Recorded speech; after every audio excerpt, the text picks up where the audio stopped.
11 de julio, la primera gran victoria del pueblo cubano. ¿Cómo están, amigos? Bienvenidos a Noticias Importantes.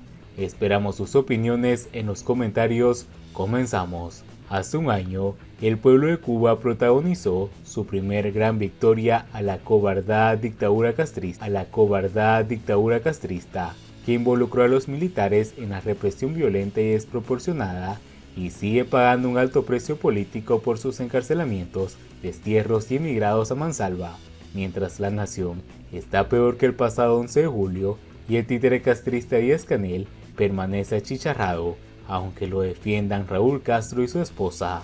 Muchos cubanos hartaron de vivir bajo el totalitarismo verde oliva y empobrecedor y salieron a las calles de manera espontánea y pacífica, quizás animados por aquella rueda de prensa rocambolesca del presidente del Supremo, reconociendo que manifestarse era un derecho, solo unos días antes de la protesta que conmovió a todo el mundo, arrinconó a la cobarde nomenclatura y desmintió las injustas acusaciones de carneros. Cuba está peor que hace un año en todos los ámbitos. En el orden político hay más resistencia y descontento popular, como corresponde a la agresión gubernamental de más de 1000 presos políticos, incluidos menores de edad. El gobierno ha perdido la iniciativa y solo reacciona defensivamente a las propuestas opositoras, acciones activistas y hasta memes. La parálisis del acobardado gobierno es evidente en cualquier esfera, como demuestra el creciente divorcio entre el discurso oficial y la certeza de la mayoría sobre la caducidad del régimen actual, buscando legitimarse popularmente con una disparatada arqueológica que pretende igualar a Díaz-Canel con Fidel Castro hasta en los ademanes beisboleros, pese a lo que el segundo no fue un pelotero, sino un gallero. En el plano internacional, el régimen comunista está más aislado que hace un año, en serios conteos de protección de Estados Unidos, Naciones Unidas, la Unión Europea y América Latina, mientras los escasos visitantes, como el presidente de México, Andrés Manuel López Obrador, han expresado públicamente la necesidad de cambiar, de revolucionar la revolución si quieren sobrevivir.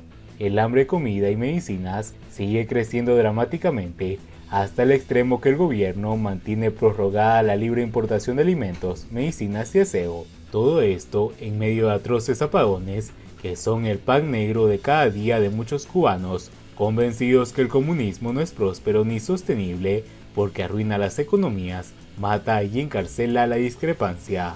La mentira de que el 11 de julio fue obra de la CIA quedó evidenciada en los días siguientes por el general de división Fabián Escalante, reconociendo que el aldabonazo sorprendió a la mayoría de ellos, aún empeñados en creer que solo hay protestas populares justas en Sri Lanka y en Ecuador.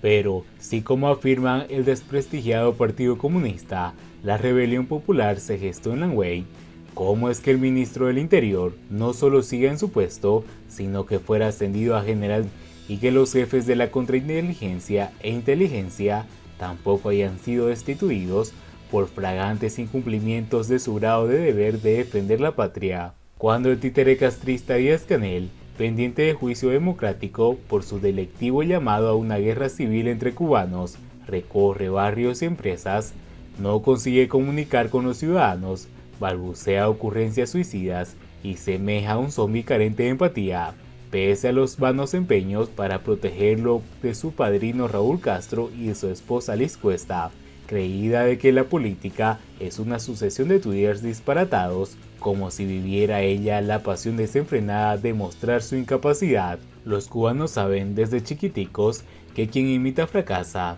y si en los años finales de los hermanos Castros recibían con cada vez mayor escepticismo sus mensajes sobre las mejoras que nunca llegaron, cuando ven aparecer a Díaz-Canel, esconden a los niños y corren a persignarse porque el mandatario tiene un mal ojo imbatible. Por donde pasa, no tardan en surgir averías y ocurrir desgracias.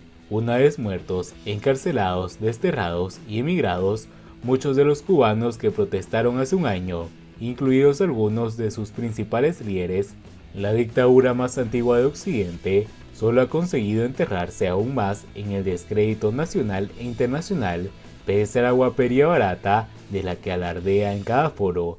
Solo consigue vivir como un trasplantado cardíaco, respondiendo esta vez a cuantos preguntan por su salud, pero con el temor de que un día no despierte. Repartir migajas de pollo y aceite, prohibir salir de sus casas a opositores y periodistas independientes y acuartelar a judocas, karatecas y militares, incluidos reclutas, no evitará otro aldabanazo como el del 11 de julio, fruto de la crisis general del comunismo de compadres, agraviada por la cobardía que anida en el Palacio de la Revolución y la incapacidad del peor gobierno posible en uno de los momentos más complicados de la historia. El pueblo revolucionario, incluido numerosos veteranos descontentos y perplejos, mutó en un rehén apaleado, hambriento y oscurecido. El Partido Comunista pasó de vanguardia iluminada a impedimenta, donde hace años las masas veían a Fidel Castro, que vibra en la montaña, ahora ven a Peter Pan endemoniado. Varias organizaciones independientes han documentado las detenciones y encarcelamientos de miles de personas que pasaron del anonimato a convertirse en enemigos públicos de la maquinaria represiva castrista. La protesta antigubernamental del 11 de julio de 2021, las mayores registradas en Cuba de 59, desataron una persecución feroz del régimen de la isla contra los cubanos que protagonizaron aquella histórica jornada. A lo largo de los últimos 12 meses, varias organizaciones independientes han documentado las detenciones y encarcelamientos de miles de personas, en su mayoría manifestantes pacíficos que salieron a las calles para exigir libertad y derecho y que pasaron del anonimato a convertirse en enemigos públicos de la maquinaria represiva del castrismo.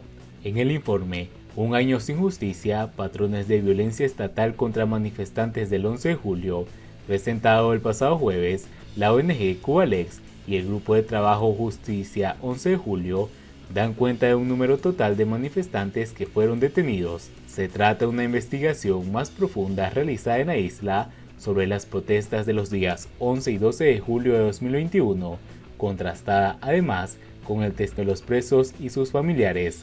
El reporte también compara las cifras documentadas con las entidades y declaraciones del régimen cubano, que desde entonces han intentado reducir las multitudinarias protestas a simples disturbios cuyos protagonistas atentaron contra la seguridad del Estado y la revolución. Detenciones del 11 de julio. ¿Cuál es la cifra exacta? El informe de Cubalex y Justicia 11 de julio señala que unas 1.484 personas fueron detenidas a raíz de las protestas de julio de 2021. La persecución de las autoridades a los cubanos no solo se limitó a encarcelar a muchos de los manifestantes que tomaron las calles, sino también a personas que apenas se limitaron a grabar lo sucedido a través de redes sociales. Cabe señalar que de las 1.484 detenciones registradas, ambas organizaciones pudieron verificar 1.297, un trabajo entorpecido en muchos casos por la presión de las autoridades sobre cientos de manifestantes y sus familiares. El documento especifica que 1.259 personas detenidas se reconocen como hombres y 218 como mujeres. Destacan entre las cifras del 11 de julio la detención de al menos 57 menores de edad, así como el carácter eminentemente popular de las protestas, pues el 93% de las personas que fueron detenidas, 1.381, no pertenecía a ninguna organización política. Llama la atención, además, la masividad de la represión, que no distinguió entre adultos y menores de edad a la hora de ajustar cuentas a los manifestantes.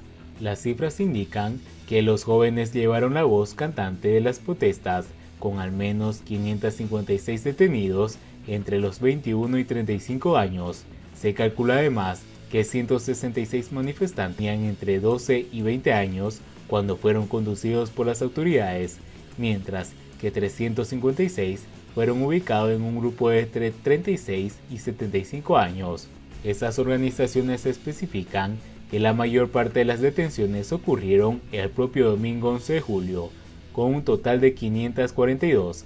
El resto de los manifestantes fueron detenidos con posterioridad, luego de ser identificados en los interrogatorios realizados a otras personas detenidas o a través de videos y fotografías.